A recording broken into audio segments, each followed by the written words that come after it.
ಭಾರತೀಯರಲ್ಲಿ ನಿಜವಾಗ್ಲೂ ಹೆಚ್ಚಾಗ್ತಾ ಇದೆ. ಆಮೇಲೆ India has become the capital of heart attacks, heart disease, diabetes and hyper tension.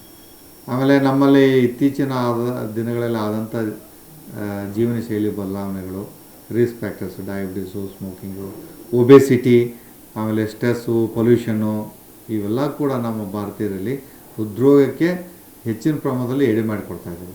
ಮೊದಲೆಲ್ಲ ಹಳ್ಳಿಗಳಲ್ಲಿ, ಪಟ್ಟಣಗಳಲ್ಲಿ 1-2%, 3-4% ಇದ್ದಿದ್ದೀವಿ. ಈಗ ಹಳ್ಳಿಗಳಲ್ಲಿ 7-8%, ಪಟ್ಟಣದಲ್ಲಿ 11-12%.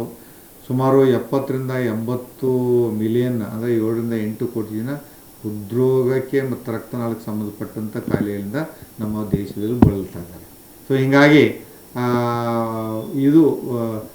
ಇದು ತೀವ್ರತೆ. ಮತ್ತು ಇನ್ನೊಂದು ಏನಂದರೆ, ಇದರಲ್ಲಿ ನಮ್ಮ ಲೈಫ್ ಸ್ಟೈಲ್ ರಿಲೇಟೆಡ್, ಅಂದರೆ ವಾಟ್ ಎವರ್ ಲೈಕ್ ಈ ಗ್ಲೋಬಲೈಸೇಷನು, ಆರ್ಥಿಕರಣ, ಜಾಗತೀಕರಣ ಇವೆಲ್ಲ ಆದಂಗೆ ನಮ್ಮಲ್ಲಿ ತಿನ್ನುವಂಥ ಒಂದು ಪದಾರ್ಥಗಳು ಅಥವಾ ಡೈಟ್ರಿ ಹ್ಯಾಬಿಟ್ಸು ಇವೆಲ್ಲ ಚೇಂಜ್ ಆಗಿದೆ. ಆಮೇಲೆ more than 80% people are sedentary, lifestyle ಬದಲಾವಣೆ ಆಗಿದೆ. ತುಂಬ ಜನ ಸ್ಮೋಕ್ ಮಾಡ್ತಿದ್ದಾರೆ, ಟೊಬ್ಯಾಕೊ ಅಬ್ಯೂಸ್ ಮಾಡ್ತಾರೆ, alcohol abuse, more important stress and tension, ಇವೆಲ್ಲ ಒಟ್ಟಾರೆಯಾಗಿ ನಮ್ಮಲ್ಲಿ ಬದಲಾವಣೆಯಾಗಿ ಈ ಕಾಯಿಲೆಗಳ ತೀವ್ರತೆ ಭಾರತದಲ್ಲಿ ಹೆಚ್ಚಾಗ್ತಾ ಇದೆ. ಆಮೇಲೆ ಇತ್ತೀಚಿನ ದಿನಗಳಲ್ಲಿ ಕೊರೋನಾ ಆದಮೇಲೆ ಇನ್ನೂ ತೀವ್ರತೆ ಹೆಚ್ಚಾಗ್ತಾ ಇದೆ.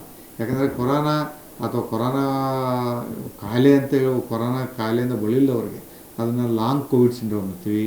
ಅಥವಾ ಒಂದೊಂದು ಸಲ ಎಷ್ಟು ನಿಜವೋ ಸುಳ್ಳೋ ಗೊತ್ತಿಲ್ಲ, ಒಂದೊಂದು ಸಲ they at vaccine also, but I don't know, there is no scientific evidence. But post ಕೋವಿಡಲ್ಲಿ ತುಂಬ ಜನರಿಗೆ ಈ ಥರ ಕಾಯಿಲೆಗಳ ತೀವ್ರತೆ ಹೆಚ್ಚಾಗ್ತಾ ಇದೆ. ಆಮೇಲೆ ಇದೆಲ್ಲ ಪರ್ಸೆಂಟೇಜ್ ನೋಡಿದರೆ ಐ ಥಿಂಕ್ ನಮ್ಮ ರಿಸೋರ್ಸಸ್ ಆರ್ ಲಿಮಿಟೆಡ್. ಹೀಗಾಗಿ ನಾವು we should concentrate more on preventive health check and prevention of the heart diseases, so that ನಾವು we can optimally utilise our available resources in a better way to make our citizens more healthy.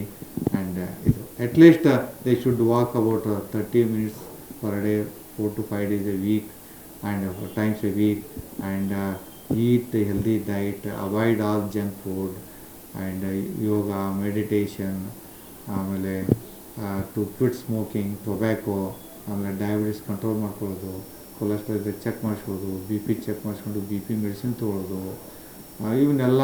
ಆಮೇಲೆ pollution ಆದಷ್ಟು ಅವಾಯ್ಡು ಅಥವಾ minimise ಮಾಡ್ಬೋದು. ಇವೆಲ್ಲ ಮಾಡೋದ್ರಿಂದ ಬಹುಶಃ you can build a very healthy nation and we can contribute to the nation resources. ಯಾಕಂದರೆ they consume lot of our resources. ಗೊತ್ತಿರ್ಬೋದು, many people are have to spend from their lot of pocket. So ಹೀಗಾಗಿ ಭಾಳ ಜನರಿಗೆ ಇದು ಆರ್ಥಿಕ ಹೊರೆ ಆಗ್ತದೆ, not only on the each family and also on the nation. ಯಾಕಂದರೆ nation has to build lot of hospitals, they have to get lot of facilities for the public. So ಹೀಗಾಗಿ and also loss of man power. So we are losing very like men power. ನಮಗೇನು ಸಮರ್ಥವಾದಂಥ ಒಂದಷ್ಟು ಕೈಗಳನ್ನು ನಾವು ಕೈಕೊಳ್ತಾ ಇದ್ದೀವಿ. So ಹೀಗಾಗಿ I think it's very important that we should minimise we should prevent. ನೀವು ಹೇಳಿದ್ರಲ್ಲ, ಯಾಕೆ ಹೆಚ್ಚಾಗ್ತಾ ಇದನ್ನು, ಹೆಚ್ಚಾದರೂ ನಮ್ಮಿಂದ, ನಮ್ಮ ಭಾವನೆಗಳಿಂದ, ನಾವು ಮಾಡುವಂಥ ಕೆಲಸ ಕಾರ್ಯಗಳಿಂದ ಅವನ್ನೆಲ್ಲ ನಾವು ಮಾಡಿಫೈ ಮಾಡ್ಕೊಳ್ಳುವಂಥ ಸಂದರ್ಭ ಈಗ ಬಂದಿದೆ ಅಂತ ನಾನು ಭಾವಿಸ್ಕೊಂಡಿದ್ದೀನಿ.